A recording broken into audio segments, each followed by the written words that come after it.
হাবিবাল্লাহ মরণে পাশে থাকিয়ে কবরে কাছে আসিয়ে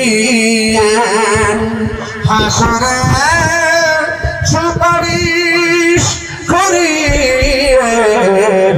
হাউজে কাউসার পিলায়ে ইয়া নবী সালাম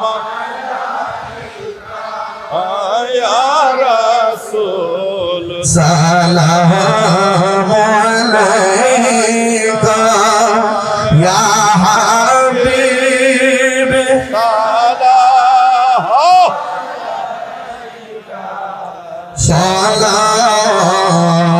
সালাতুল্লাহ ইয়া রাসূলুল্লাহ ইয়া হাবিবাল্লাহ হৃদয়টা নরম করে রাসূলুল্লাহর দিদার চেয়ে সবাই আমার সাথে সাথে পড়বেন। এমন হতে পারে রাসূলুল্লাহ আপনার ভাঙ্গা করে হাজির হয়ে যেতে পারে। নবী নবী করে